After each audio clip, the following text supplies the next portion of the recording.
Bonjour. Bonsoir à tous. Donc, nous nous retrouvons aujourd'hui pour vous parler de, on va dire, de l'expression musicale. Selon vous, quels seraient les principaux freins à l'expression musicale? Vous allez voir qu'aujourd'hui, nous allons vous surprendre. Il y en a que vous attendez, je pense, et puis il y en a peut-être que vous n'attendez pas. Et le premier, il y a un frein dont on va vous parler, c'est la croyance dans qu'il faut jouer détendu. C'est selon nous un des principaux freins à l'expression musicale. Pourquoi? Pourquoi est-ce que penser détendu est un frein à l'expression musicale? Est-ce que quelqu'un peut répondre?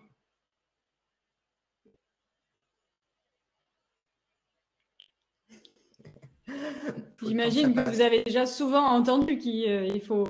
Mais détendez-vous, détends ta main, détends tes épaules, détends tes belles mollesses. Ah oui, c'est pas mal, Jean-Benoît. Oui. Voilà, alors Jean-Benoît a répondu détente égale mollesse. Est-ce que ça parle à certains, détente égale mollesse? Le problème musculaire, tout simplement, Claude, oui, mais C'est plus précis. C'est plus précis. Mais Claude, tu dois avoir des réponses parce que je pense que tu as regardé une vidéo déjà. Alors, on va commencer par vous passer une vidéo qui fait partie de la formation, donc certains la connaissent, mais même ceux qui sont déjà dans la formation en ligne avec les vidéos, c'est intéressant pour vous de la revoir parce que ça va vous permettre de recadrer un peu tout ce que l'on va dire. Donc, on va commencer par ça. Normalement, vous voyez, et je mets en route tout de suite pour que vous l'ayez. Voilà. C'est bon là pour toi, Sophie? Donc voilà, je vous laisse 3 minutes avec moi. Qu'est-ce que jouer détendu? Vous avez souvent entendu ça. Il faut jouer détendu. Donc, vous allez dire, qu'est-ce que c'est jouer détendu? Vous vous rendez compte que c'est flou un peu. Est-ce que ça vous parle? Le problème de ça, c'est que jouer détendu est une très mauvaise expression. Parce que si on est détendu, ce chat-là, il est détendu. Il est complètement détendu. Mais lui, vous ne lui demandez pas de faire quelque chose, il ne joue pas à la balle. Il ne mange pas. Et jouer d'un instrument, c'est être actif. Donc, on confond la détente de repos avec l'action. Et qu'est-ce que c'est qu'être détendu dans l'action? C'est ça qui est important. Être détendu dans l'action. Et c'est ça qui est compliqué. Donc, c'est ça qu'on va voir. OK? Alors, pour ça, on va introduire une notion qui est celle-là. Qui est ce qu'on appelle les 3 J. Le juste tonus, au juste endroit, au juste moment. Selon vous, le juste moment est une notion de combien de temps entre les différents moments? 1/10 de seconde, déjà, c'est plus la même chose dans un mouvement. Vous imaginez un violoniste, au moment où il change son doigt, il y a à peine des 10 secondes qui se passent entre chaque note. Et chaque tonus de sa main gauche va être différent. Chaque tonus de la main de l'archet va être différent. Quand vous soufflez, le tonus de la respiration va être lié au tonus gestuel. Et donc à chaque note, il va être différent. Et c'est vrai que ce qui est compliqué, c'est de mettre le juste tonus au juste endroit dans ce moment-là. Alors ça paraît à la fois bien plus compliqué que de jouer détendu, mais ce que j'ai envie de vous dire, c'est que là, on a une sensation que l'on peut agir. Alors que chercher la détente pendant qu'on joue est une erreur catastrophique. On va voir qu'on va chercher les 3 J, le juste tonus, au juste endroit, au juste moment. OK? Et c'est ce qu'on va apprendre aujourd'hui. Et pour ça, pour le comprendre, vous avez besoin d'un peu de théorie sur comment fonctionne le corps au niveau musculaire.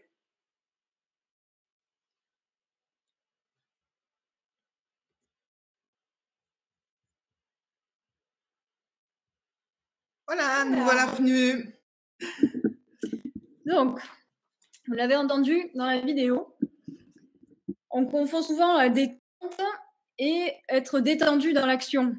En fait, quand on vous dit de jouer détendu, c'est parce que souvent on voit crispé, ou les professeurs, les enseignants voient des crispations dans votre corps, et du coup, ils cherchent, ils passent du coup, ils vous disent, ah, oh, vous êtes contracté dans les épaules, alors on vous dit, mais détends-toi, détends-toi.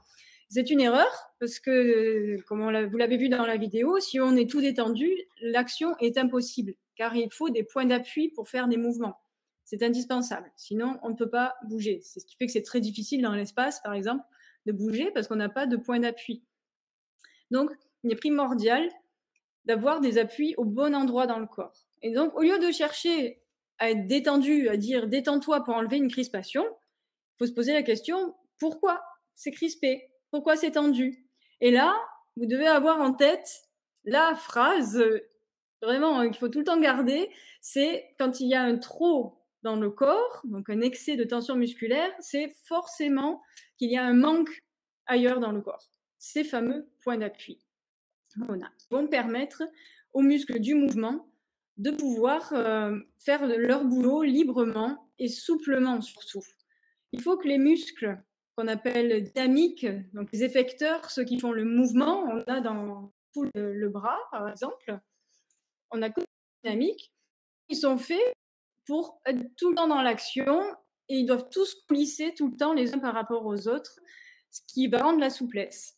Sauf que quand on n'a pas les points d'appui dans le corps, on endroit, les muscles des épaules et de la première partie des bras, là, ils vont remplacer les muscles qui sont prévus pour porter, et donc les muscles du mouvement deviennent des muscles de soutien. Et ils ont ce travail en plus, alors qu'ils ne sont pas prévus pour ça. Donc, il faut d'abord combler le manque par l'action des muscles posturaux du corps pour pouvoir libérer les muscles effecteurs qui vont pouvoir coulisser librement et donc être bien souples dans la gestuelle et empêcher le cumul des toxines, les douleurs et les tensions et les problèmes même pathologiques par la suite. Donc, au lieu de dire, si vous avez des élèves, mais détends-toi, déjà, cherchez pourquoi il y a un excès de tension dans cette zone et dites-vous que c'est parce qu'il y a un manque ailleurs. On a des exercices pour vous expliquer, vous faire ressentir tout ça, on en reparlera après.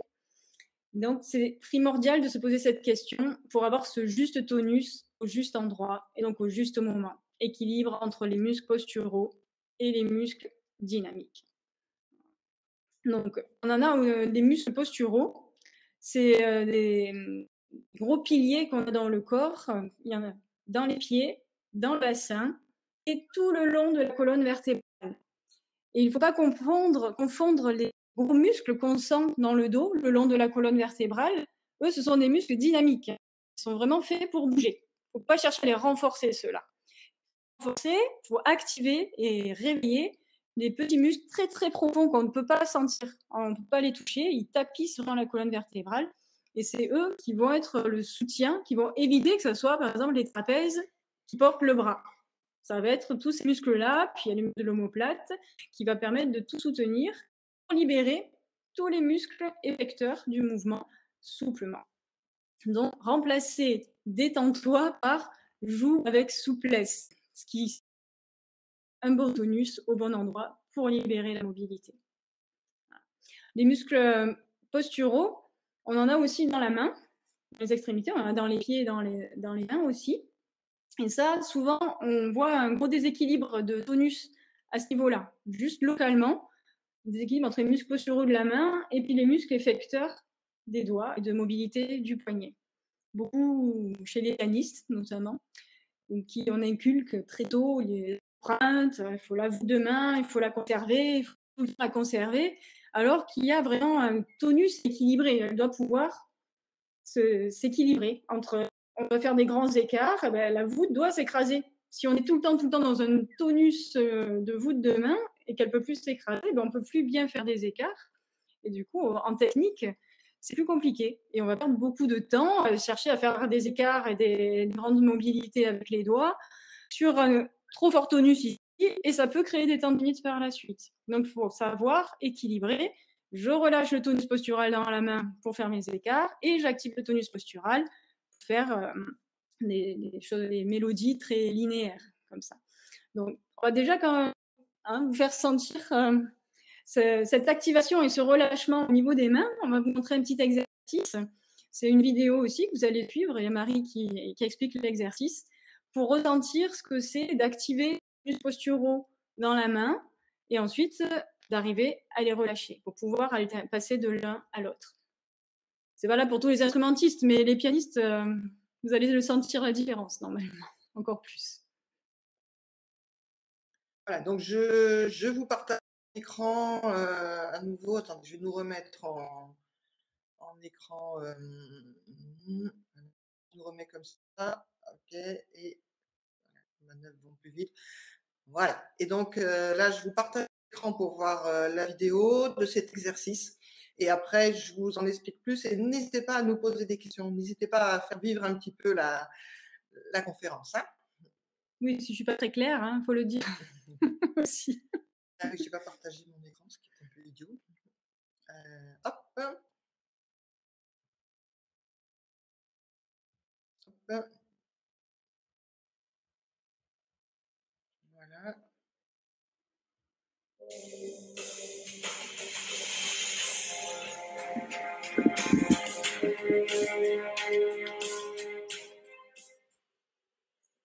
Frotter les doigts de façon à faire une belle arche ici, de façon à ce que les Vous pouvez le faire sur la table, puisque vous êtes sur votre ordinateur. Vous pouvez le faire la main à plat sur la table, à la place de le faire sur le mur, comment je vous le montre. Hein, soit à peu près sur la même ligne. Très souvent, on va voir ça. Donc, on va voir le 5 doigts dont la base s'effondre et donne du coup ce creux.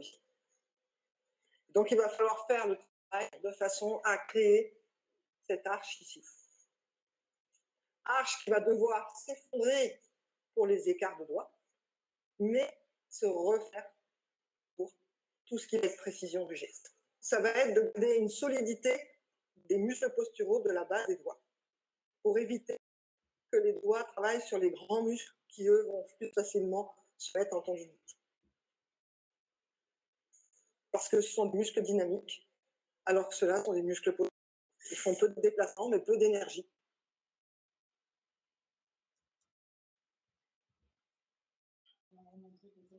oui. Après. Voilà. Alors, je vais me mettre en plein écran, moi. Je vais le faire. Ah, d'accord. Alors, attends. Du coup, je ne le fais pas. Voilà. Donc, Sophie vous montre ça et vous allez faire en même temps. C'est-à-dire, alors, ce qui est important dans cet exercice, d'abord, je vais vous montrer ça, c'est de comprendre que les muscles, vraiment les muscles posturaux des doigts sont entre chaque zone ici, vraiment dans cette partie ici qui fait la voûte. Et quand dans l'exercice, je disais que souvent la main s'effondrait sur cette voûte, voilà, souvent on a une voûte qui va s'effondrer ici. La voûte, Sophie est en train de se rendre compte qu'elle a un peu de mal à le faire, vous voyez. Non, j'ai du mal à montrer que quand ça s'effondre. Quand ça s'effondre, d'accord. Voilà. Souvent, donc, ça fait ça. Ça, oui, voilà. Voilà, excuse-moi, j'avais mal compris. C'est moi qui. Voilà, donc ça c'est vraiment la base de l'exercice. Vous voyez, quand Sophie est comme ça, sa main, faites attention, faites-le en même temps. Il est vraiment impératif que le pouce soit exactement comme celui de Sophie. Voilà, elle vous a montré qu'elle est mobile au bout du pouce. Et ça, c'est pas forcément évident à faire au départ. Souvent, quand on fait ce travail, on a tendance à tendre le pouce, à le crisper, alors qu'en fait, il doit être indépendant. C'est vraiment indispensable. Alors maintenant, vous allez continuer cet exercice-là, mais vous relâchez. Vous prenez, vous relâchez. Voilà. Et vous faites bien attention à ce que la base du 5e doigt qui est ici monte pratiquement autant, c'est pas tout à fait autant que les autres. Et ça, c'est important pour tous les instrumentistes. C'est vraiment, bon, à part les chanteurs éventuellement, je suis désolée pour eux, mais c'est vraiment pour tous les instruments, pour les instrumentistes avant, sur toutes les clés, pour le piano, pour tous les claviers, et même, tiens, pour Johan, ça, sur les baguettes de percussion, on oublie un peu parce qu'il y a un peu ce travail du petit doigt souvent qu'on va faire et du coup on oublie de regarder la base du petit doigt. Et si on vous parle de ces muscles posturaux, parce qu'à partir de cela, on a vraiment un travail qui est très très important à faire, qui est très chouette à faire avec ça. J'espère que vous l'avez ressenti. N'hésitez pas, c'est un exercice à faire souvent. Et maintenant, on va le faire. Vous voyez, maintenant vous le faites sans la table. C'est-à-dire que je vous le montre. Voilà, je vais vous le montrer. Comme ça aussi. Voilà, avec cette idée que le mouvement part de là et pas de là.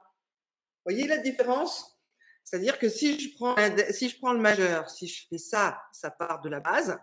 Si je fais ça, à ce moment-là, c'est mes grands muscles qui vont au coude et qui donnent des risques de tendinite, ce qui est très embêtant pour après, parce qu'un des risques des tendinites, c'est de ne pas travailler en voûte de main. Mais attention, quand on parle des 3J, c'est le juste tonus au juste endroit, au juste moment.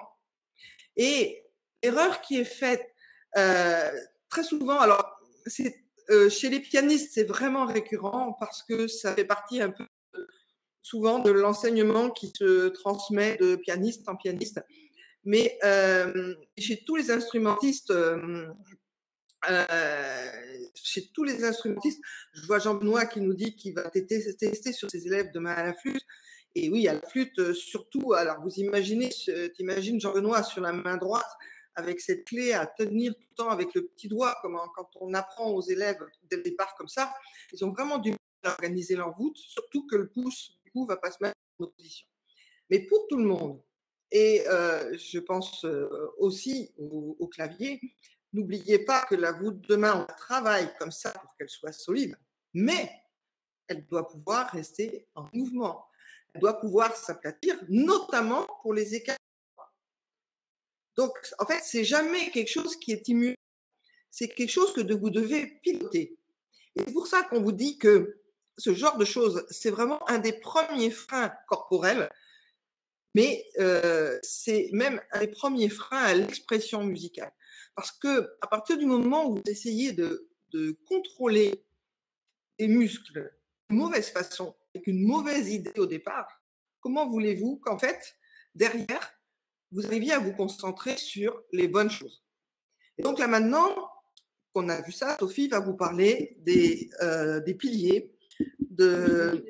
Comment? On en parlait déjà. Si, mais on peut faire mieux sur pied bassin. Tu veux qu'on dans le détail alors, hein? Allez, un petit peu. Donc, je me remets en plein écran. Hein. C'est comme ça. Je t'y mets. C'est bon, tu fais? Je l'ai fait. Bye bye. Je reviens pour libérer vraiment tous ces effets. Il s'agit vraiment d'être déjà bien ancré dans le sol par un trépied quasiment qui concerne les deux pieds et au niveau du bassin, la partie des abdominaux juste au-dessus du pubis. Nous, on appelle le hara. Hein. Et en fait, ça va être vraiment le trépied principal qui va permettre d'activer les muscles posturaux de la colonne dont je vous ai parlé, pour pouvoir moduler toute la mobilité du corps. Ça, c'est comme au niveau de la main, de et puis la rattraper. On peut le faire sur tous les muscles posturaux donc je vous ai parlé, donc ceux dans les pieds et ceux au niveau du bassin. Et il ne faut pas rester figé dans ces positions. Comme elle l'a dit Marie, ce n'est pas du tout immuable. C'est le tout d'être hyper adaptable et d'être en pleine action consciente dans son corps, agir sur son corps, ce qui enlève déjà un stress énorme, parce que vous savez par où passer et comment faire pour éviter des tensions musculaires qui elles-mêmes procurent un stress physique, qui après engendre un stress mental. Donc, il s'agit de ressentir un appui dans les pieds, une bascule du bassin juste au tonus qu'il faut pour sentir l'autograndissement qu'on va pouvoir relâcher Tout ça qui va permettre de soutenir l'omoplate et donc libérer le bras et les effecteurs. Donc on a mis au point des exercices en vidéo pour vous permettre de réveiller, d'activer, de ressentir tous ces différents muscles. Et ce type d'échauffement que les musiciens devraient faire. Ce n'est pas des échauffements sportifs ou faire du cardio, s'activer, faire des grands mouvements, des moulinets, des choses comme ça. Spécial pour Joanne. Elle est chipie des fois. C'est mieux que rien, hein, mais c'est pas hyper précis et pour le cerveau, ça n'a pas tellement de sens parce que tu ne fais pas super grand moulinet, par exemple, à la batterie. C'est hyper précis. Donc, l'échauffement doit être dans ce réveil, cette activation donc, de ces piliers posturaux et de préparer le corps au mouvement très fin et souple, donc pour que tout coulisse au niveau des effecteurs, des muscles dynamiques, en libérant notamment des mobilités auxquelles vous ne penseriez pas, des mobilités clés dans votre corps qui permettent de mettre une souplesse globale, d'exprimer votre musique avec tout votre corps et pas uniquement avec les mains, les yeux, le cerveau. Voilà, parce qu'il y en a beaucoup, c'est comme ça, ils sont focalisés, ils ont tellement de choses à faire avec les mains ou avec les bras, il n'y a plus rien d'autre qui existe. En fait, non, ça va mettre une corporalité vraiment globale par cet équilibre, ce juste tonus au juste endroit, au juste moment, va libérer vraiment l'expression musicale. Et c'est plus agréable, même pour ceux qui regardent, c'est beaucoup plus agréable de voir un musicien qui s'exprime avec tout son corps plutôt qu'un gars hyper talentueux, mais ça va être froid, presque comme des robots. Le truc va être parfait, mais ça n'exprimera rien. Donc, cette corporalité va aider dans la musicalité. Voilà, donc, merci pour cet éclairage. Voilà, je nous remets dans le taille. Pas de raison, la hiérarchie. Alors, maintenant, donc ce premier frein, il est. Il n'y a pas de quoi, Joanne, avec plaisir. C'est gratuit. Donc, oui, maintenant, donc là, c'est pour nous, c'est vraiment cette notion de tension, détente, à alterner, à construire. C'est un travail de tout le temps. C'est-à-dire que, par exemple, l'exercice des voûtes de main qu'on vient de vous donner, ce qui est intéressant, c'est de le pratiquer comme un échauffement. Vous vous installez à votre instrument, vous activez dans votre cerveau les interrupteurs de ces muscles-là. Surtout, plus vous avez du mal, plus ça veut dire qu'il faut le faire, et après vous l'oublierez. Mais n'oubliez pas que quand vous l'activez et vous le relâchez, vous l'activez, vous relâchez. Vous sentez que c'est dans une alternance et que plus vous aurez confiance dans le fait que vous pouvez le retrouver et plus vous allez vous sentir bien et du coup moins vous y penserez et plus ça se mettra en place facilement. Alors, derrière, on va un petit peu je vais parler d'une chose qui va vous paraître peut-être un peu plus bizarre. Pour nous, il y a une mauvaise utilisation de la technique musicale, parfois. C'est-à-dire pourquoi c'est-à-dire que je ne suis pas en train de vous dire qu'il ne faut pas faire de technique. Et bien sûr, nous sommes dans une société où nous avons tendance à faire du tout ou rien. Donc, les gens font tellement de techniques qu'après, ils en ont marre, ils n'en font plus. Donc, il faut redonner du sens à la technique instrumentale de façon à bien l'utiliser où on a besoin. Faire de la technique pour de la technique est très perturbateur pour le cerveau. Vous ne vous donnez pas d'objectif et vous perdez le sens. Alors, à quoi, théoriquement, sert la technique? La technique sert à faire et emmagasiner, je vais dire, à automatiser des gestes qui ne sont pas normaux dans la vie courante, qui ne sont pas évidents. Et du coup, c'est un peu dompter son cerveau. Pour certains, c'est dompter son cerveau. Pour nous, c'est intégrer dans le corps des automatismes qu'il faut que le cerveau enregistre. Alors, qu'est-ce qu'un automatisme déjà? Là, on a l'apport des neurosciences qui est absolument fantastique maintenant pour nous montrer vraiment comment tout est en train de même évoluer et s'organiser dans notre cerveau. L'automatisme, c'est ce qui nous permet de faire les choses sans y penser. Et du coup, aussi, de beaucoup moins se fatiguer parce que le cerveau, lui, il se fatigue beaucoup à contrôler. Donc, l'automatisme sert à être beaucoup plus tranquille pour le cerveau. Mais la plupart des musiciens que j'ai suivis, qui étaient parfois en difficulté, ce dont je me suis aperçu, en fait, ils font de la technique, mais ils ont tellement entendu que la technique était le passage obligé, que c'était quelque chose qui devait, on devait en baver. Moi, j'ai vu des gens à qui on avait dit, tu auras le droit de jouer quand tu auras fait une demi-heure, trois quarts d'heure de technique. Donc, c'est une question de labeur dans la technique, on en perd le sens. Or, la technique va justement servir à passer les passages qui sont plus difficiles. Et ça veut dire que, bien sûr, il faut s'entraîner. Si on s'entraîne en se disant que c'est très difficile déjà, le cerveau, il bloque. Deuxième chose, et ça, c'est pas des moindres, c'est que très souvent, un passage difficile sur une partition, dans une œuvre, dans un morceau que vous jouez, peu importe comment vous l'appelez, ça dure pas longtemps. C'est parfois 2 mesures, 3 mesures. Parfois, c'est plus.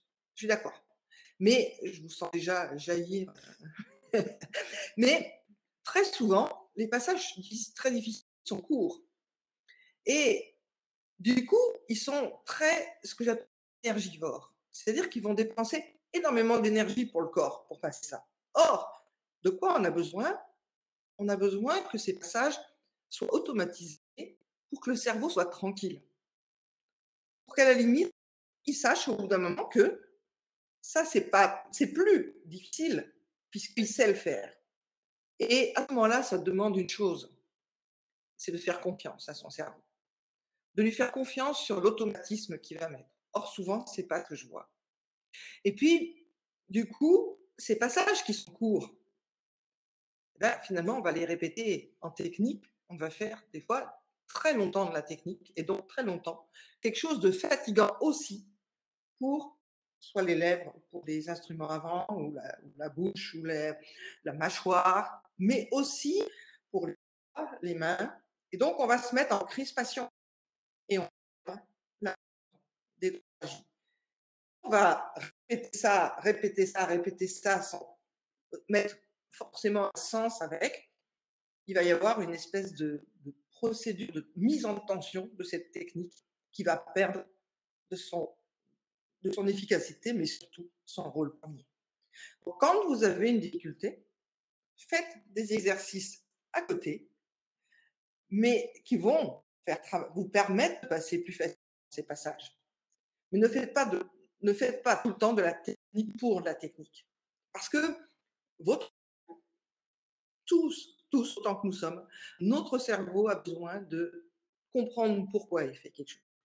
Ce week-end, avec Sophie, on a eu la chance d'aller parler dans un congrès à la Haute École de Lausanne. Il y avait un super congrès organisé par cette Haute École. On a été invités et donc on a fait des ateliers, j'ai fait une conférence.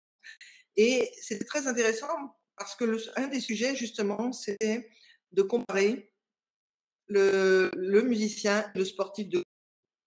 On a eu 2 sportifs de haut niveau qui sont venus nous parler de leur vie et qui sont venus nous dire comment elles entendaient les musiciens, qu'ils n'avaient pas du tout intégré que les musiciens travaillaient autant pour y arriver.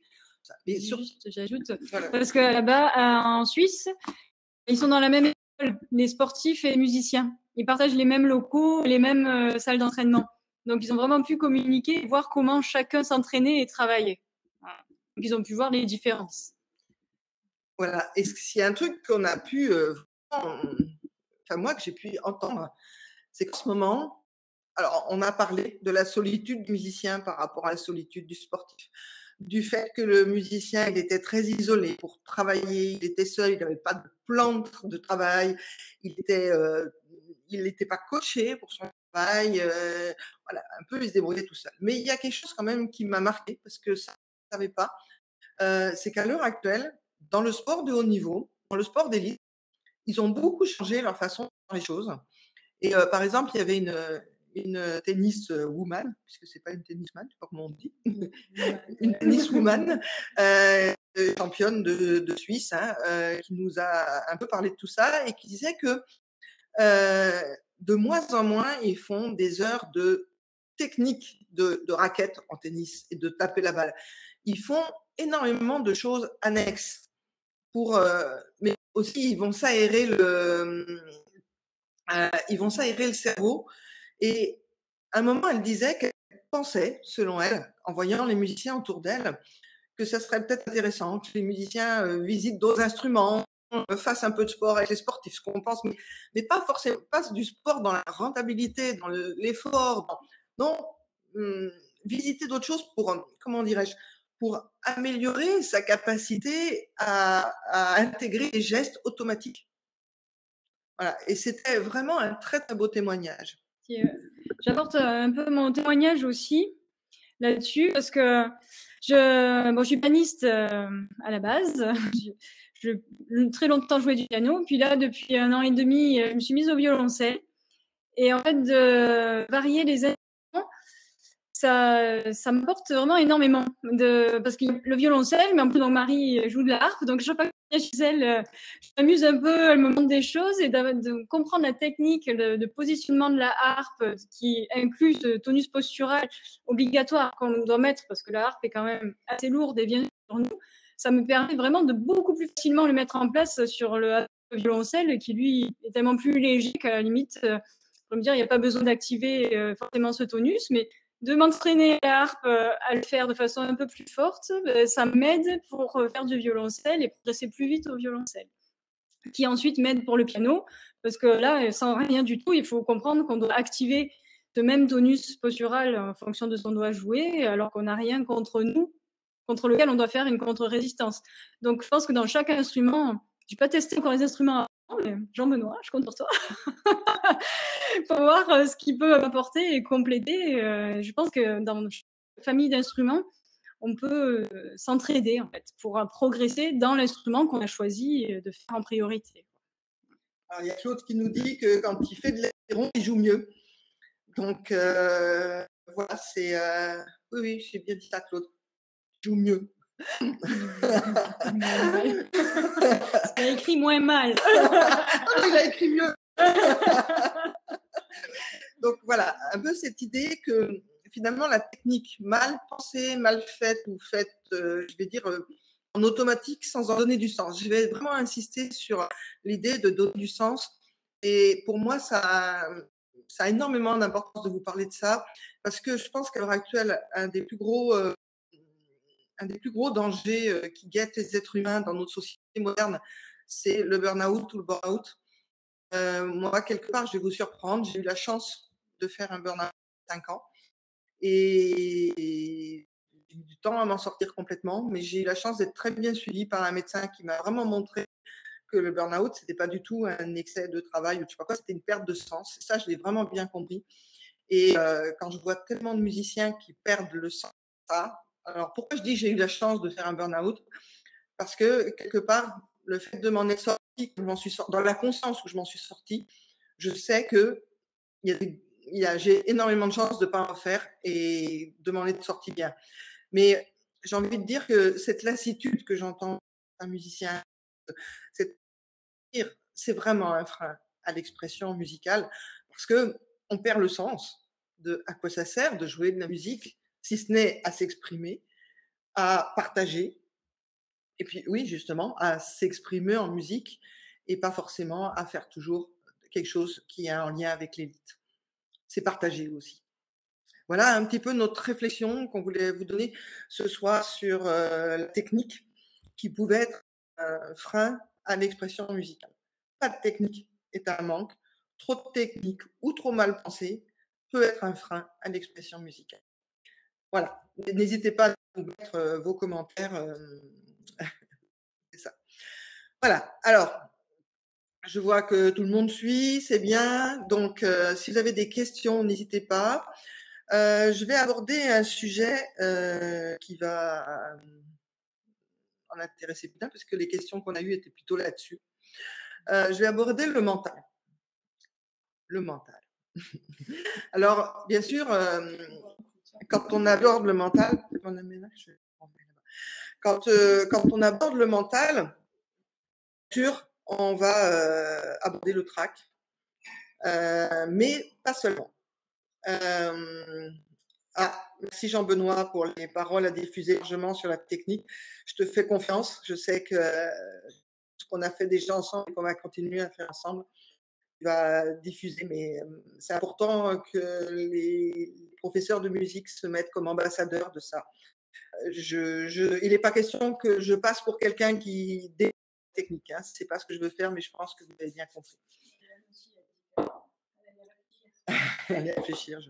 Voilà. Donc, voilà. Donc, le problème du mental, c'est de se retrouver dans la motivation, de plaisir et dans le trac. Alors, pourquoi? Déjà, une première chose, on va parler de souvent, ça revient, enfin, bon, moi, certains me connaissent et savent que ça fait maintenant, j'ai calculé que ça va bientôt faire 22 ans que je m'occupe des musiciens. Donc, j'ai fait beaucoup de terrain, j'ai rencontré des milliers de musiciens, j'ai beaucoup écouté et il y en a énormément qui pensent en termes de ce qu'il faut faire. On revient un peu à la technique. Et cette idée de ce qu'il faut faire, encore une fois, ça va être une perte de sens, une perte de motivation. On ne sait plus pourquoi il faut le faire. Et vous savez, le cerveau humain a énormément besoin d'avoir de sens. Bien sûr, quand on regarde, pour ceux qui connaissent la pyramide de Maslow, c'est la pyramide des besoins. Donc, effectivement, on a sur le premier niveau, donc l'idée de la pyramide de Maslow, c'est que tant que le premier niveau n'est pas rempli, le deuxième ne peut pas se remplir, le troisième, le quatrième, le cinquième. Alors, normalement, dans la pyramide de Maslow, il y a sur les besoins fondamentaux, le cinquième niveau, le dernier niveau qui est le plus haut de la pyramide, va correspondre à ce moment-là aux besoins justement de spiritualité, de recherche de sens, de quête de sens. Parce que tant que les autres besoins ne sont pas remplis, on a tendance à pas être capable d'aller dans la quête de sens. Mais effectivement, donc, le premier niveau, c'est la faim, la soif, le sommeil, les besoins fondamentaux du corps.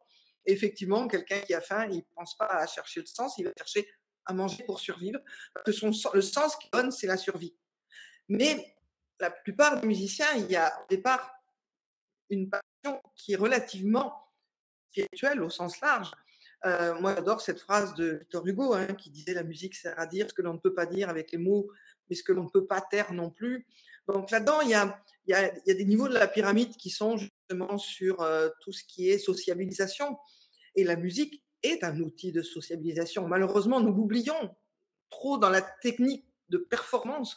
Nous oublions parfois qu'il y a aussi cette communication entre les êtres, ce plaisir de communiquer et qu'on voit tellement que quand moi j'ai eu l'occasion de voir, quand on voit les enfants dans un orchestre d'enfants, de jeunes, avec les yeux qui pétillent parce qu'ils communiquent, ils expriment quelque chose, ils échangent quelque chose, c'est comme un retour à chaque fois et c'est super. Et donc ce mental, cette perte de sens de pourquoi on fait dans l'élite telle qu'elle est à l'heure actuelle, elle a un peu ça a tendance à vous pousser. C'était une des questions d'Amélie, je ne sais pas, tout à l'heure Amélie, je n'ai pas vu, elle n'était pas. Mais peut-être qu'elle l'écoutera en direct. Elle avait posé des questions auxquelles je vais répondre tout à l'heure, un peu plus tard. Mais voilà, il y a un peu cette idée de cette perte de sens qui se demande en fait pourquoi on continue à jouer de la musique, on ne sait plus pourquoi, alors que c'est né d'une passion. Donc là, déjà, il faut peut-être un des objectifs, c'est de revenir énormément vers l'expression émotionnelle, quitte à perdre l'excellence momentanément. Je sais pas pourquoi là, je pense à… oui, très beau, Séverine, merci. Je pense à Claude, là, justement, en me disant vraiment, Claude, je l'ai vu jouer dans cette. Je t'ai vu jouer avec cette peur de ne pas réussir à jouer et reprendre l'émotionnel, reprendre ce que tu as à dire et tu verras que ça ira énormément mieux parce que au lieu de penser est-ce que je vais réussir, c'est comment je vais me faire plaisir. Et là, même s'il y a quelques fausses notes, ça peut être très joli. je me rappelle quand j'étais petite, moi j'avais tout le temps, on avait des livres, on avait toujours l'histoire du soir, on avait beaucoup de livres à la maison. Et on avait un livre, je ne sais plus comment il s'appelait, dans les petits livres d'enfants. Et c'était un chat qui jouait de la musique, je ne sais plus ce qu'il jouait. Et je me rappelle d'une phrase, pourtant j'avais 3 ou 4 ans, et c'était quand il fait des fausses notes, il les accroche au plafond. Je trouve ça. Il y avait l'image de ces notes accrochées au plafond. Voilà, c'est des images qu'on peut se donner. Donc voilà, ça c'est trop penser dans le terme de ce qu'il faut faire, d'un objectif qui est souvent trop élevé. Donc ça fait partie du mental. Après, il y a une deuxième chose qu'on va aborder, et là par contre j'aborde un sujet énorme. C'est du lourd. Là j'aborde du lourd. Je vous le cache pas. Là j'aborde une des choses que je fais quand j'anime des formations sur le track. Il y a peu de gens finalement qui savent que j'anime des formations sur le track. Une de mes idées, c'est aussi de les mettre en vidéo, comme j'ai déjà mis ces postures. Voilà, j'anime encore de temps en temps, avec toujours autant de plaisir. Voilà. Et dans cette formation, je sais que le gros de la formation va tourner autour de ce que l'on va aborder maintenant, qui s'appelle le système de croyance. Alors, le système de croyance, les croyances, déjà, je vais vous donner une définition d'une croyance. Une croyance, c'est une affirmation personnelle, écoutez bien tous les mots, que nous pensons vraies. Il y a plein de croyances. Bon, les croyances, qu'elles soient en un Dieu, c'est des croyances. Pourquoi? Parce qu'on n'a pas tous les mêmes croyances et qu'en plus, théoriquement, c'est des choses qui n'ont jamais pu être complètement vérifiées. C'est des idées personnelles, mais qui sont souvent relayées par les autres et qui font que les gens pensent que c'est plus une croyance, c'est une vérité. Et très souvent, ce qui est drôle quand on commence à travailler sur les croyances, c'est les gens, on parle d'un truc et disent ah non, là, c'est pas une croyance, ça c'est vrai. Parce que plus la croyance est forte, plus ils pensent que c'est une réalité universelle. Et donc, travailler sur les croyances, c'est vraiment quelque chose d'intéressant pour tout ce qui concerne le mental, y compris le trac, et qui englobe plein de choses.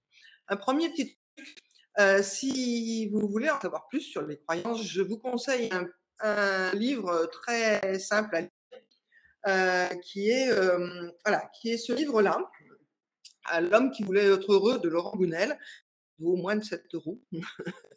Et c'est vraiment un livre sur les croyances.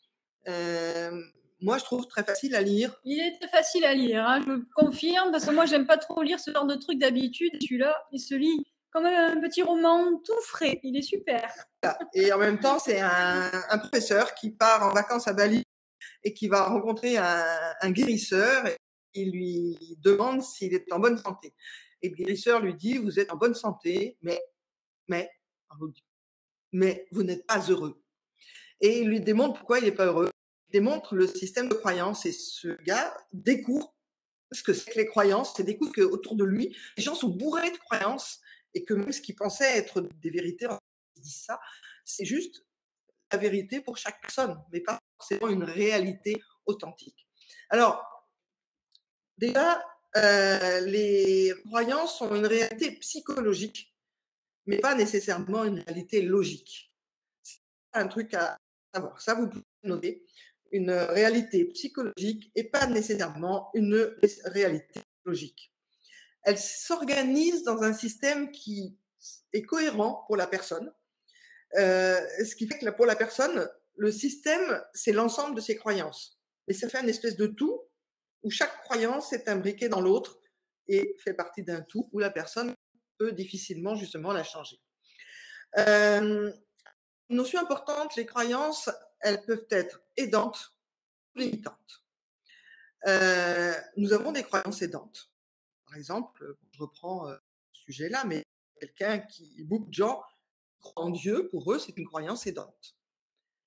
Si c'est une croyance limitante, ben, il va falloir en faire quelque chose. Pour certains, ça devient une croyance limitante parce qu'ils ont juste eu cette croyance plaquée sur eux. On ne leur a pas laissé le choix. Elle ne leur appartient pas, quelle que soit la croyance. Vous allez voir, on va en trouver une. Voilà. Mais ce qui est important, c'est de savoir donc, que quand on a une croyance aidante, surtout on la garde, on s'en sert, mais on vérifie qu'elle ne devient pas limitante. Et la seule chose qu'on a à faire, c'est de ne pas la plaquer sur les autres. En disant, moi, elle m'aide. Et moi, c'est la réalité. Donc, prends-la, prends-la, prends-la. Non, parce qu'elle peut être une croyance aidante pour moi, peut devenir limitante pour Sophie ou pour un d'entre vous.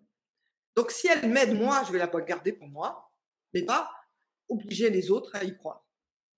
Et c'est vraiment. Alors, je vais vous donner un exemple de croyance qui m'a beaucoup amusée, d'une histoire.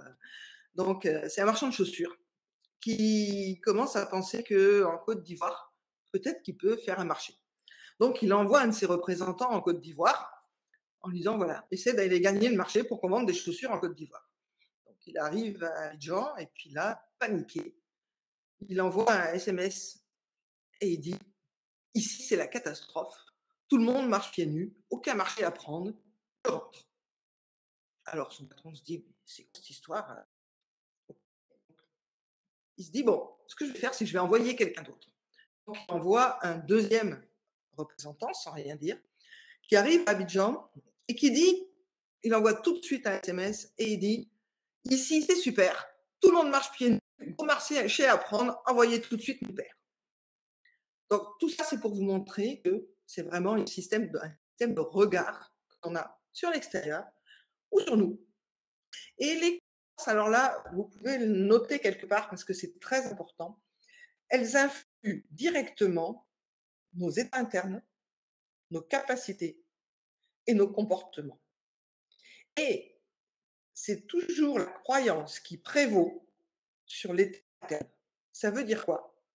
Ça veut dire que si l'on change la croyance, l'état interne va changer. Mais si on modifie l'état interne, la croyance, elle, ne va pas changer. Et donc, ce n'est pas durable. Donc, quand on vous dit, par exemple, qu'il faut se détendre pour trac, je prends cet exemple, même si je ne l'aime pas, parce que pour moi, la relaxation est souvent mal comprise, une fois de plus. Mais quand on vous dit, si tu as le trac, tu fais de la relaxation. Mais si ça change l'état interne, mais pas la croyance que vous n'êtes pas capable de ne pas jouer mal, par exemple, comment voulez-vous que ça change? Donc, qu'est-ce qu'il va falloir faire? Il va falloir modifier la croyance. Et comment? Alors, donc maintenant, qu'est-ce qu'on va faire? Ce soir, on vous offre ce cadeau-là de cette conférence, c'est de voir comment on va pouvoir transformer une croyance pour plus qu'elle ne nous soit limitante, pour plus qu'elle soit gênante. Alors, bien sûr, la première chose à faire, c'est de les identifier. Et pour les identifier, parfois, quand on a des idées comme ça qui nous viennent, vous savez, il y a une technique qui marche très bien, c'est d'écouter le petit vélo qu'on a dans la tête. On se met à l'instrument, et là, qu'est-ce qui se passe? Vous voyez, moi, quand j'ai fait 6 ans de piano avant de me mettre à l'harpe, et mon petit vélo à moi, quand je me mettais au piano, c'était systématiquement, est-ce que je vais y arriver? Quand je me mets à l'harpe, mon petit vélo à moi, c'est, est-ce que je vais me faire plaisir? Et c'est pas du tout le même petit vélo. Donc, c'est pour ça que je suis un peu plus à l'aise. Mais je commence à inspirer ça au piano et à faire un peu et quand j'ai le temps, parce que ça, c'est une autre question. Donc maintenant, je vais vous montrer des techniques de ce qu'on appelle recadrage de croyance. Un recadrage de croyance. C'est-à-dire une croyance, il ne faut pas l'éliminer. Il faut la transformer. Ça, c'est vraiment quelque chose d'important. Ça ne marche pas. Se dire juste, c'est une croyance, je l'oublie. Si c'est une croyance, alors du coup, la pas. pensée magique, il suffit que j'y crois plus, il suffit que je l'oublie. Non, ça, elle agit sur vos états internes très, très fortement. Alors, on va juste se faire une petite manip pour vous montrer. Voilà, t'as qu'à mettre sur ton micro. Attends, dis peut-être par là. Non, c'est dans l'autre sens. Oui, c'est à l'inverse. Ah, c'est à l'envers. Voilà, encore. Voilà. Alors, est-ce que vous arrivez à lire? Voilà. Voilà, moi, je vais vous faire ça. Voilà, normalement, vous devez arriver à lire. Je pense qu'on peut peut-être l'approcher un peu. Hop, en poussant là-bas. Oh, c'est amusant ce truc-là. Voilà, hop. Comme ça, parfait. Ouais, pour l'écrire, ça va être pas. Ok, elle a dit, tu te débrouilles. Ok, donc, vous voyez ce qui est écrit, c'est pour bien jouer, il faut être détendu. Tiens, ça vous rappelle quelque chose? Je crois qu'on a commencé un petit peu la conférence sur ce thème-là. Donc, pour bien jouer, il faut être détendu.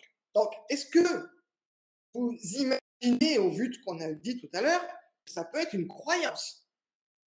Que vous pouvez penser qu'elle vous aide, moi je vous garantis que cette croyance, elle est vite. La première chose à faire, c'est quoi? C'est déjà de commencer à penser qu'elle peut peut-être juste être une croyance et être limitante. Et donc, qu'est-ce qu'on va faire? La première chose à faire, c'est ce qu'on appelle instiller le doute.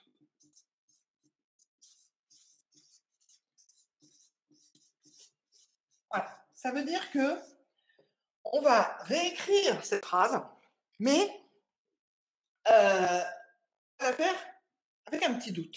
Par exemple, on pourrait dire, pour bien jouer, la détente peut être un moyen. J'écris, pour bien jouer, je reprends ma phrase, pour bien jouer, la détente peut être un moyen. Enfin, la phrase est moyennement jolie, mais vous comprenez ce que je veux faire. C'est-à-dire que là, on a quelque chose qui, ça peut, mais c'est pas forcément vrai. Alors que là, vous voyez que là, il y avait quelque chose de terrible dans cette phrase. Il y avait quelque chose que vous connaissez beaucoup, il y avait une fonction. Il faut. Et là, on a peut-être. Donc, on a instillé le doute. OK? Ça va? Vous suivez? La deuxième chose qu'on va pouvoir faire pour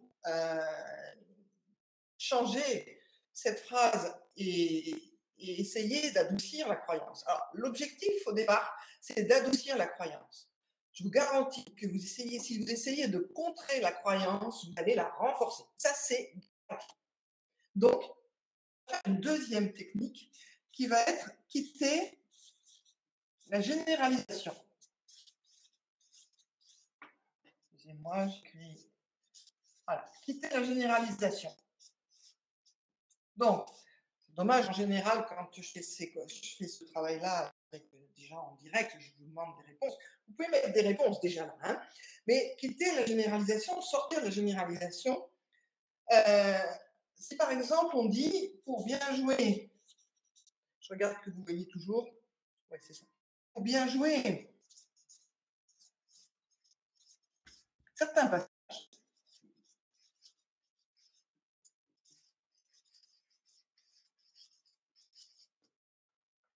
Il peut être intéressant. Vous voyez, on est toujours dans il peut être intéressant de détendre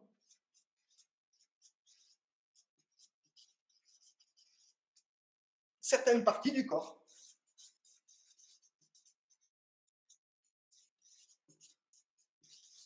Voilà. Excusez-moi si j'écris pas droit, c'est un peu dur d'écrire de travers.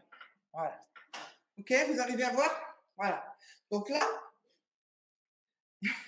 si, ça penche un peu. Ça veut dire que là, on a quitté la généralisation. Et puis, si je sors encore d'autres choses, si j'écris une autre phrase, je vais l'écrire feuille d'après, ça sera plus simple, ça sera plus joli.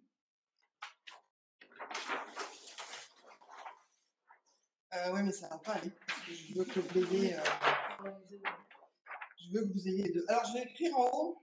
Je pense qu'en mettant le. Voilà. Je vais l'écrire en haut. Alors, si je mets pour bien jouer.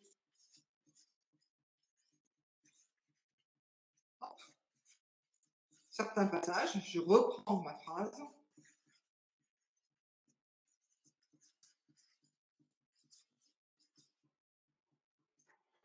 La souplesse est un bon outil. Alors, voyez ici, quelle est la différence entre cette phrase-là et cette phrase. Déjà, on ne parle plus de détendu, on parle de souplesse. La souplesse, c'est l'équilibre entre justement le tonus postural, le tonus dynamique. Moi, j'aime bien dire que la souplesse, c'est une fluidité dans la régulation du tonus. Voilà. Moi, c'est ça. Donc, c'est toujours quelque chose de fluide, d'insaisissable. Voilà. Donc, vous voyez, on est passé de cette phrase-là. On est passé par celle-là, on est passé par celle-là, et puis après par celle-là. Alors, théoriquement, quand on fait une phrase de recadrage, ça veut dire que là, on va pouvoir vraiment, il faut le faire doucement. C'est-à-dire que à la limite, on peut mettre 3 semaines à faire toutes ces phrases. C'est celle-là, on se la répète. Ce qui est important, c'est que si vous contrez, si vous allez trop vite, en fait, le cerveau va lutter. Donc, il faut arriver à faire un petit peu tout ce travail-là. Et quand on regarde ces deux phrases-là, il est important d'avoir 2 principes. D'abord, quand on lit cette phrase, la nouvelle qui est là, alors on va passer par celle-là, par celle-là. Il y a un principe capital, il faut croire dans la phrase de recadrage.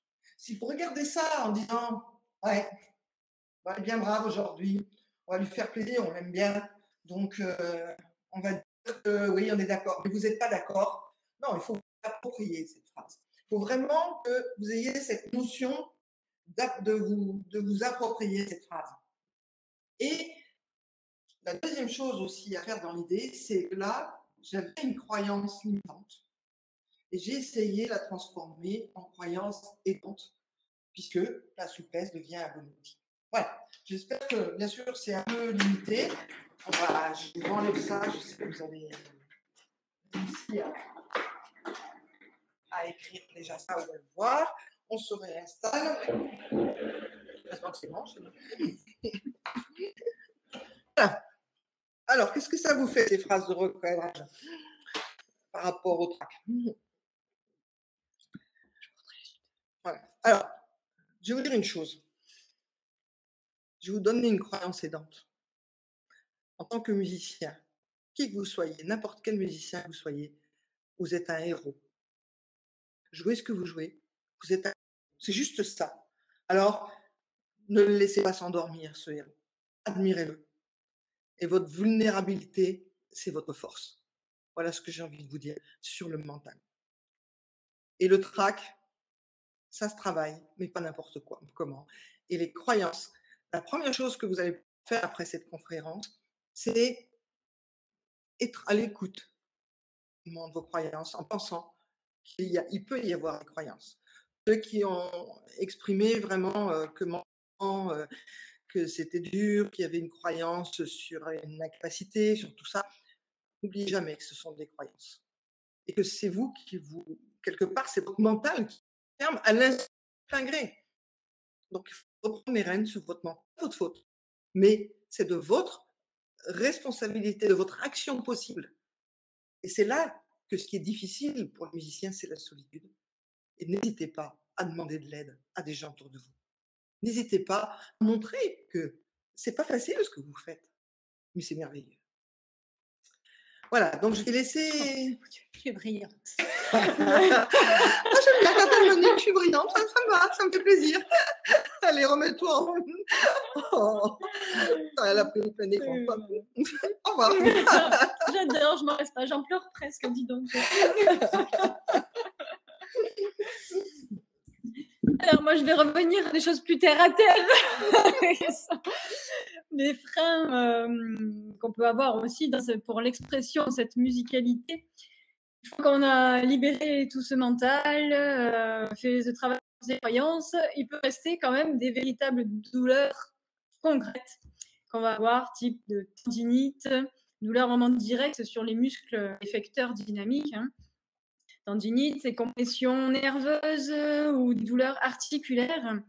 Et, cette douleur, c'est vraiment en référence à ce que je vous ai dit au début, c'est ce déséquilibre qui fait que vous sursollicitez la zone, par exemple des bras, qui font à la fois le rôle postural et à la fois le rôle dynamique. Donc les muscles finissent par s'engorger de toxines, et ces toxines diffusent jusqu'au tendon. C'est ça qui fait la tendinite. C'est vraiment, à la base, c'est que ce déséquilibre. Voilà, si on est dans une alternance entre les muscles posturaux et les muscles dynamiques, il n'y a absolument aucune raison d'avoir des tendinites. Mais il peut y avoir des causes aussi externes, bon, souvent dentaires. Hein. Par contre, si vous avez de très mauvaises dents, de gros implants dentaires, là, ça peut provoquer des douleurs type tendinite, même si on a un bon équilibre musculo-squelettique, mais ça sortira toujours moins fort en ayant un bon équilibre musculo-squelettique. Donc, je mets de côté ça, l'alimentation, tout ça. Je parle vraiment du système musculaire et articulaire. Donc, des douleurs de tendinite. Et on peut avoir également des douleurs de compression nerveuse. Donc, ça, c'est des muscles. Je pense entendre ça. Excusez. On a une blague là-dessus, mais je vais la raconter une autre fois. C'est une joie entre nous. Les muscles ils ont plusieurs faisceaux. Et entre chaque muscle passent les vaisseaux sanguins et les nerfs. Et à nouveau, lorsqu'on a un surmenage dans ces muscles qui restent plus volumineux parce qu'ils ont trop de toxines, ils vont finir par écraser au milieu les nerfs et les vaisseaux sanguins, ce qui vont faire des douleurs qu'on appelle des paresthésies. Hein, c'est ce qu'on appelle les fourmillements ou des fois vraiment des douleurs neurologiques. Ça, c'est très douloureux. C'est l'ancien. Plus on bouge, plus ça s'aggrave. Et puis souvent, quand on ne bouge pas, ça passe ou ça diminue. On passe des EMG, des électromyogrammes pour voir, on vous dit qu'il n'y a rien, parce que c'est au moment de l'action, au moment où les muscles prennent encore plus de volume, que ça écrase les nerfs et que c'est à ce moment-là que ça sort. Donc beaucoup de musiciens se retrouvent démunis face à ce type de douleur, alors que ça peut très facilement se résoudre en apprenant à ôter des verrous dans le corps. Des fois, c'est tellement important le blocage musculaire, il faut apprendre à faire des étirements qui sont plus des lâchages de tension musculaire pour libérer tout ce système vasculaire et neurologique. Et ensuite, une fois qu'on a enlevé ces principaux verrous, c'est rééquilibrer donc le bon tonus et avoir des effecteurs qui coulissent librement sur la totalité. Comme ça, le muscle est bien nourri, les tendons aussi, et il n'y a pas de raison que ça s'abîme. Tu peux pas nous faire un dessin, t'es brillant. Okay. Je vais perdre le fil. En plus, je parle de choses super graves. Mais t'es très bien. Après, ça peut même encore évoluer si on fait rien. Si on arrive, on passe aux tendinites, des compressions nerveuses, on ne sait pas quoi faire. On tire comme des ânes sur les muscles, ce qui renforce le problème quand on tire trop fort. Tout se met en défense, et là, après, ça peut carrément toucher les articulations et faire des grosses douleurs type capsulite, les épaules gelées, des choses comme ça, parce que c'est le corps qui se défend, il ne sait plus comment faire face à ce surmenage musculaire, donc il met en place des choses pour faire arrêter, parce que vous ne lui proposez pas d'autres solutions. Donc, je le répète, d'arriver à l'aider à enlever les verrous et à réactiver le juste tonus au juste endroit, au juste moment, permet de guérir de tout ça et que ça ne se renouvelle pas surtout. Bon, malheureusement, beaucoup de musiciens attendent d'en arriver là ou ne sont pas au courant de tout ça. Et heureusement, ceux qui viennent nous voir, des fois nous remercient après presque leur pathologie parce que ça leur permet finalement d'encore mieux jouer derrière parce qu'ils équilibrent un tonus, ce qu'ils n'auraient pas fait forcément avant. Donc, des fois, tout comme Marie remercie son burn-out, certains remercient le tendinite ou leur névralgie. Très souvent. C'est vrai que ça se fait pas tout de suite, mais j'en ai eu beaucoup qui, après, arrivent à les remercier. Ça leur a changé leur façon de jouer, leur façon d'être, justement, de s'exprimer. Hein. Ça a enlevé les freins à l'expression musicale, regarder d'une autre façon les choses. Voilà.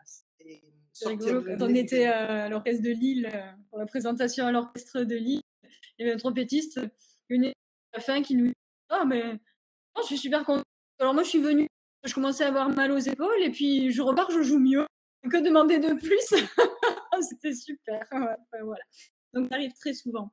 Donc ça, on a ce type de douleur qui peut vraiment entraver l'expression musicale, évidemment. Si dès que vous mettez au piano, le corps il se dit « Ah, stop, tu t'abîmes, il faut t'arrêter », on ne peut pas bien s'exprimer. Alors, on va exprimer de la douleur et de la souffrance. C'est pas très beau.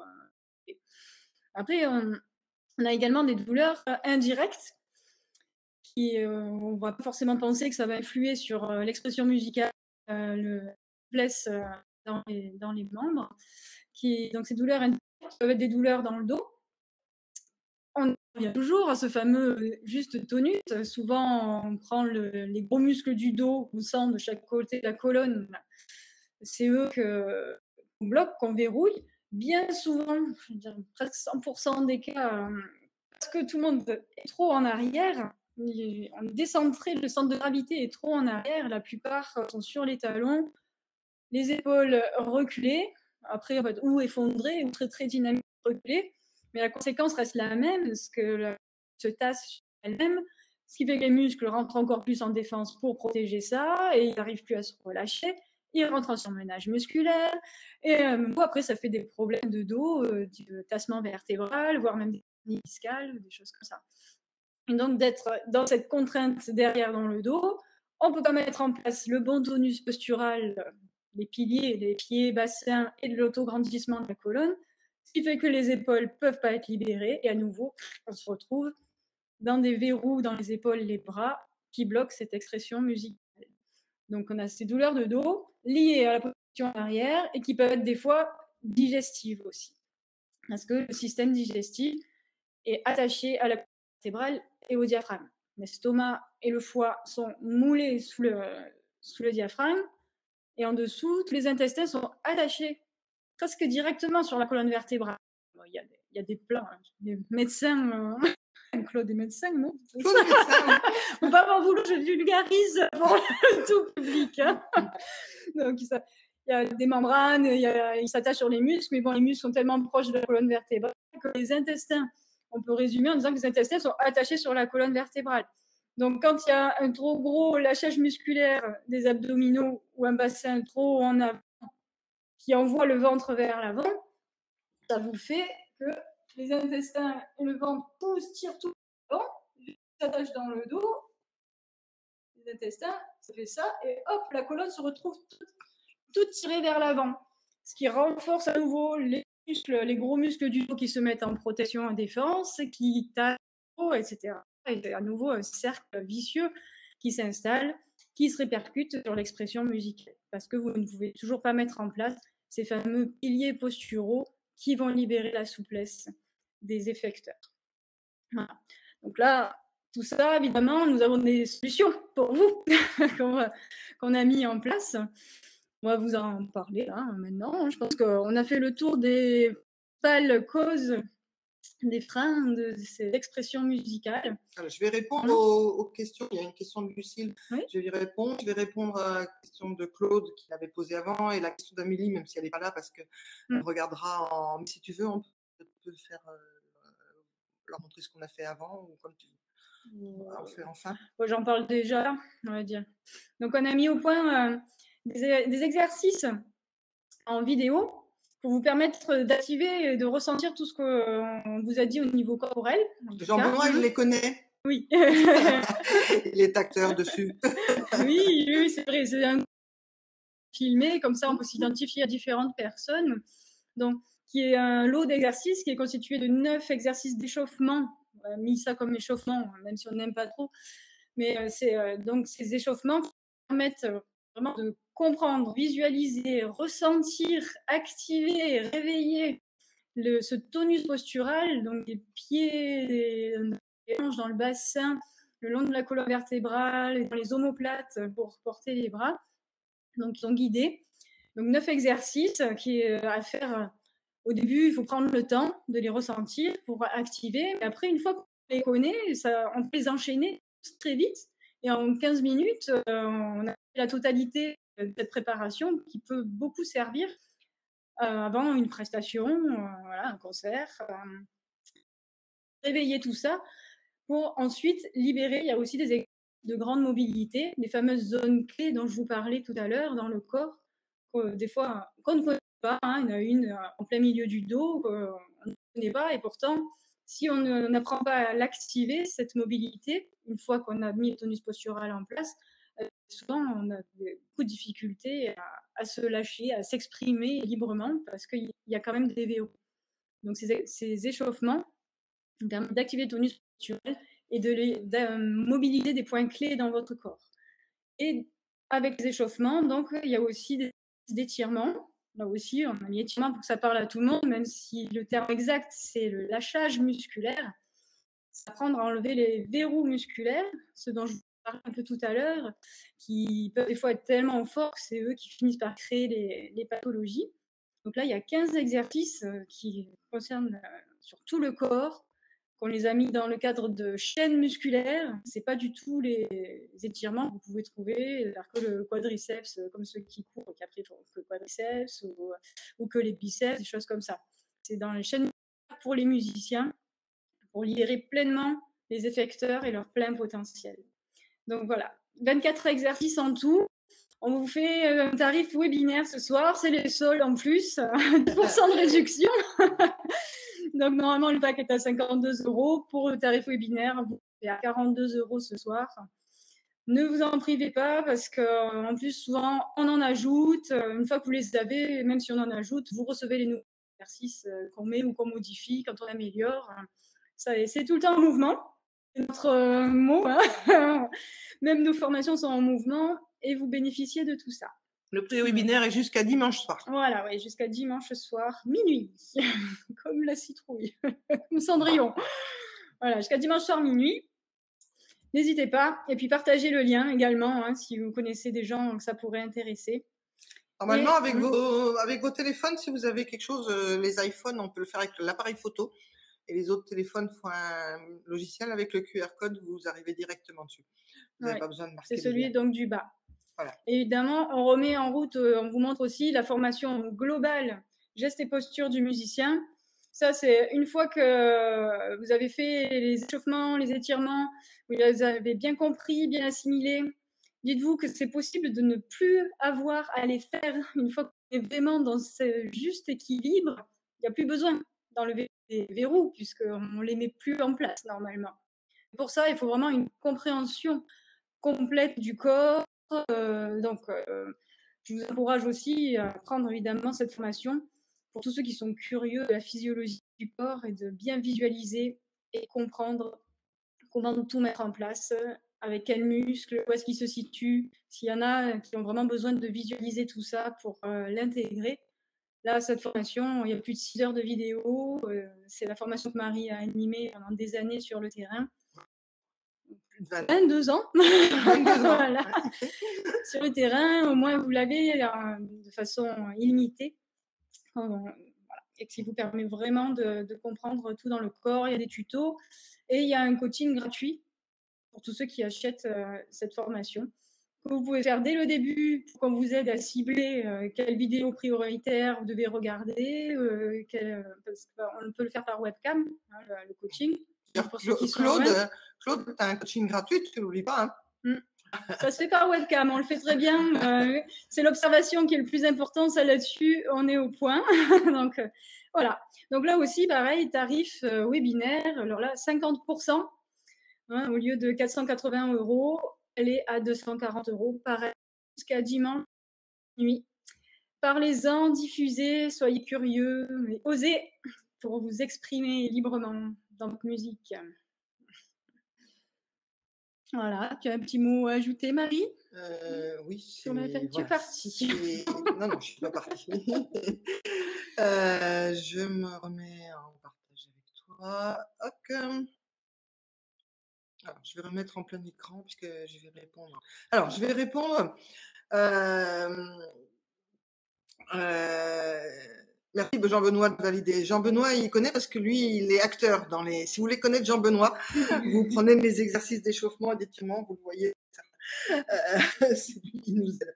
Alors, je vais déjà répondre à Claude qui avait posé cette question. Puis là, il en a reposé une autre sur le jugement des autres. Donc, sa question qu'il a posée avant, je pense que Claude, le problème que tu écris en grand, qui le doute, c'est vraiment ton problème et tu sais, sauf que tu n'arrives pas à le régler. Donc, bon, peut-être avec de l'aide, ça peut aller mieux, mais la question que je vais te poser, et je vais t'aider à te poser ce soir, c'est quelle est la croyance en lien avec ce doute? C'est-à-dire, quelle est la croyance négative que tu as? Il faut que tu l'identifies. N'hésite pas, hein, tu as notre mail, tu es dans la formation, donc c'est avec plaisir, je te donnerai un coup de main. Mais cherche cette croyance. Peut-être la croyance, alors c'est difficile, hein, la croyance, ça touche à notre être, souvent ça touche à son est. Et justement, quand on a eu effectivement un système éducatif qui a fait qu'il y avait énormément de jugements, on a appris enfant ça et c'est souvent difficile de s'en sortir. Mais beaucoup de choses avancent et on peut déjà avancer soi-même. J'ai envie de te donner une piste ce soir, peut-être une légitimité de toi au piano. Ce n'est qu'une croyance et ce n'est qu'une question. Mais pose-toi cette question et n'hésite pas à m'envoyer un petit mail pour me le dire. C'est des choses suffisamment compliquées et difficiles pour que proposer cette aide avec plaisir. Et puis quand par hasard j'irai rendre visite à mon frère, je passerai te dire bonjour. Voilà, donc j'avais aussi, il y a une question de Lucille. Alors Lucille, votre question voilà, dire, pourrait répondre que déjà, la première chose à savoir, c'est que tous ceux qui vous parlent de mauvaise posture, qui donnent des douleurs, quelle que soit la situation, ils ont tout faux. Ce qui crée les douleurs, ça va beaucoup être les compressions et les absences d'équilibre de tonus, avec notamment un manque de relâchement, contraction, relâchement, contraction. Mais très souvent, le problème, c'est que moins on utilise de muscles, plus ils vont être contractés à ce moment-là. Et les douleurs articulaires, puis c'est c'est votre question, ce dont vous parlez, elles sont très souvent liées à des tensions musculaires qui compriment les articulations et qui font que quand elles fonctionnent, elles ont beaucoup moins de liberté de mouvement. Et du coup, elles ont un espèce de système de protection qui s'installe avec les ligaments derrière et tout commence à se serrer. Du coup, on s'en sert de moins en moins bien et il y a cette liberté que l'on perd. Et je peux vous dire que moi, personnellement, j'ai vraiment eu l'occasion dans ma vie, je vous le dis à tous, j'ai eu l'occasion dans ma vie d'avoir des tas de problèmes physiques. C'est important. Alors, bien sûr, il y a plus important toujours. Hein.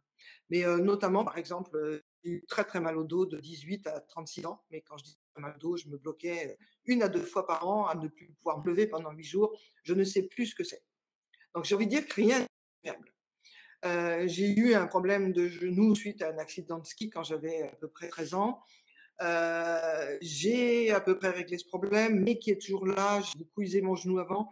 Je peux vous dire que quand je vois comment, à certains moments, il suffit de débloquer une zone articulaire un peu à distance de cette articulation pour que ça relibère tout, je peux vous dire que Sophie peut témoigner, puisque des fois, elle me voit ramer avec certaines choses, puis repartir comme une fusée, finalement 2 jours après, parce que j'ai des choses, des fois, elle participe à libérer, puisque on a la chance de se soigner mutuellement, nous aussi. On sait, mais on se soigne mutuellement. Voilà, donc, pour y remédier à tous ces douleurs articulaires, il faut libérer sa souplesse, il faut libérer son juste tonus. Vraiment, Lucille, ce que j'ai envie de dire, et pas le penser sur quelque chose, euh, une chose qui est en tout. C'est toujours multifactoriel. Sophie veut dire quelque chose. Je veux dire que vraiment, ces douleurs articulaires, pour qu'elles passent, que je reviens, il faut vraiment En fait, les exercices qu'on vous propose pour équilibrer ce tonus-là, hein, notamment les échauffements et les étirements, c'est à appliquer en fait tout le temps. Nous, on l'a fait spécifique pour vous musiciens et comment l'adapter à l'instrument.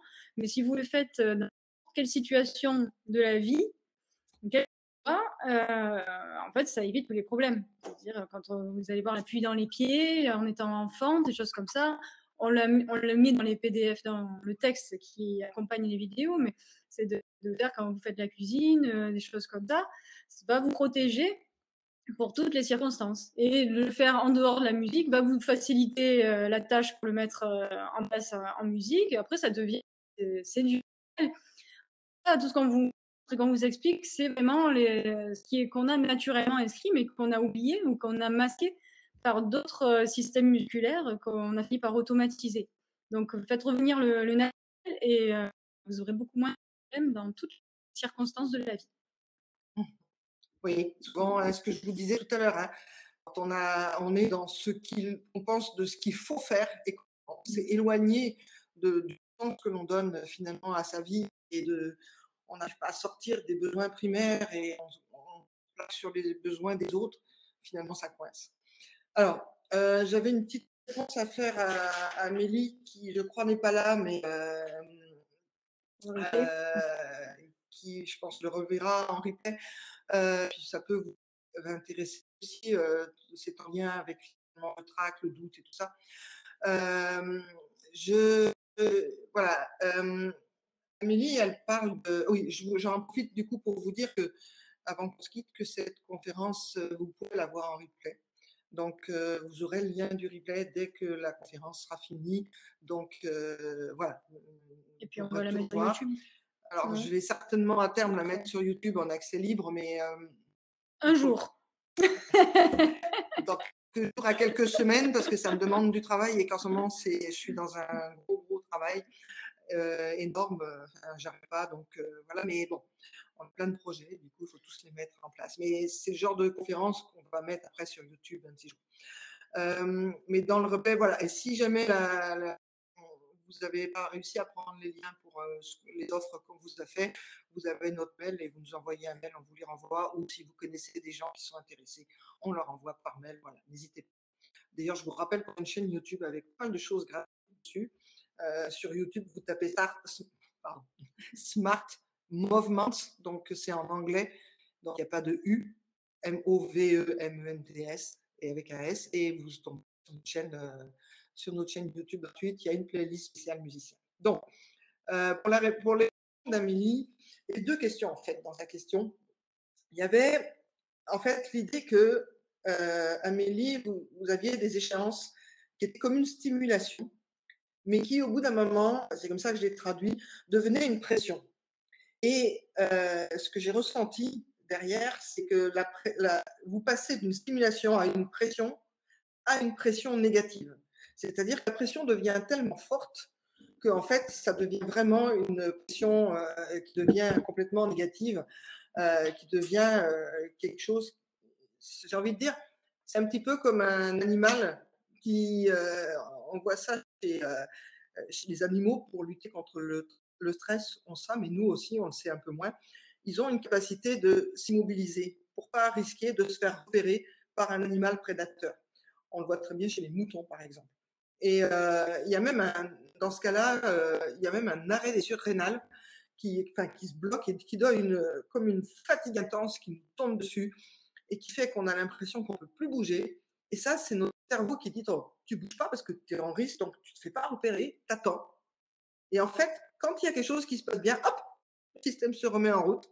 Et là, on repart tout guilleret et on repart vers le troupeau. Voilà, c'est un peu ça. Donc,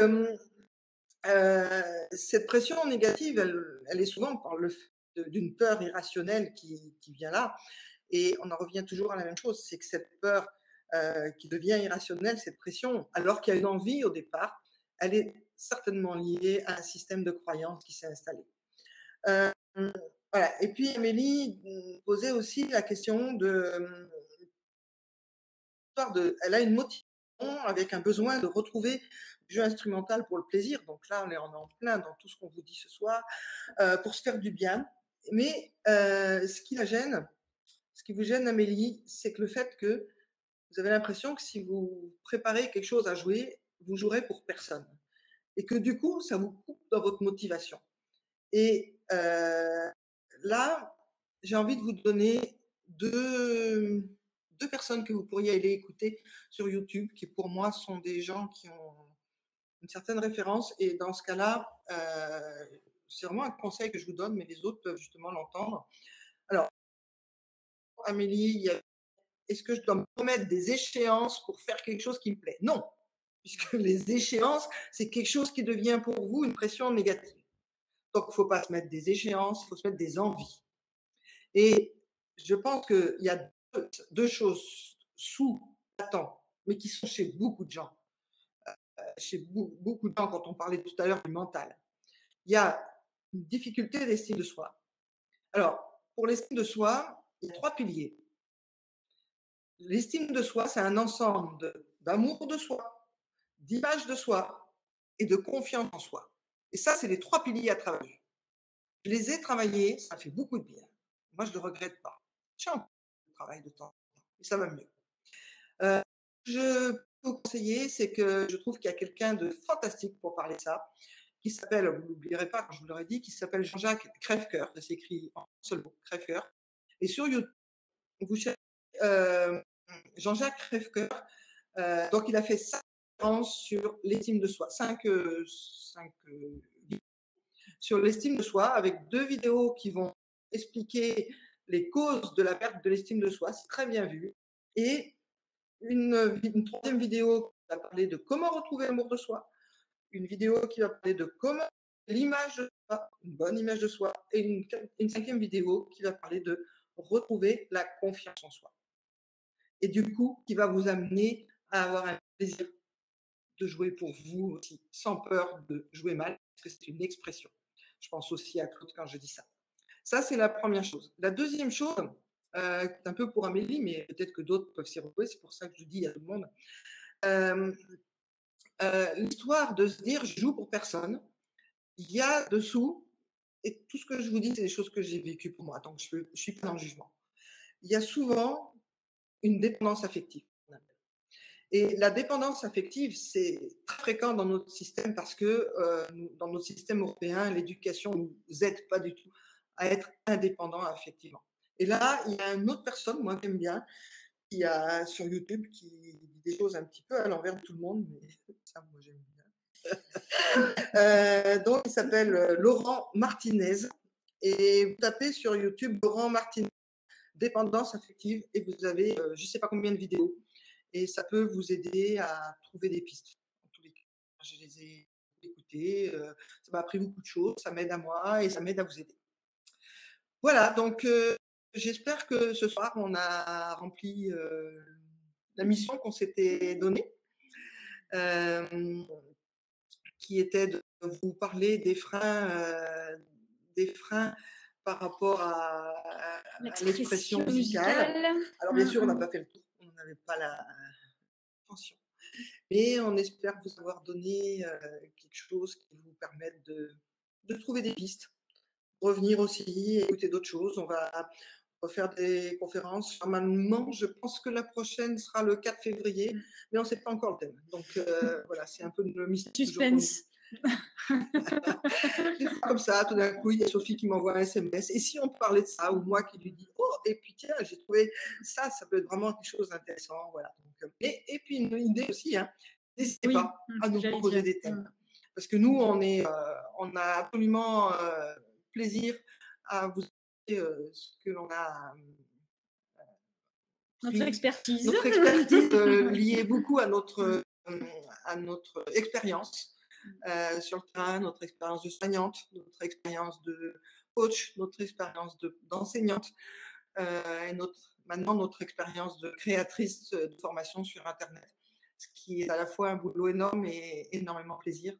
Donc voilà. Et puis je vois quand on a été finalement ce week-end à ces conférences, à ce congrès, ça a été vraiment une grande richesse. Donc il y a beaucoup de je crois qu'on a intérêt à communiquer dans un monde où on n'a jamais à la fois eu autant de moyens de communication et finalement où c'est peut-être aussi dur de communiquer. Oui, et bon, on a vraiment vu, les mentalités quand même commencent à changer. En tout cas en Suisse, commencent à être beaucoup plus ouverts justement sur ces changements techniques, différentes approches, plus rester cristallisés dans cet ancien système. Donc, mais ça se fait à plusieurs, hein, ça peut pas être juste des petits idiots comme ça qui prêchent une parole en disant qu'il faut changer.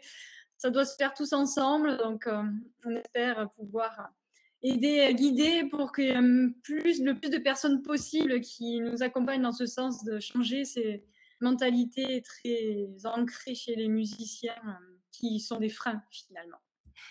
Oui, Joanne nous dit c'était du lourd aujourd'hui. Oui, un peu quand même. Hein.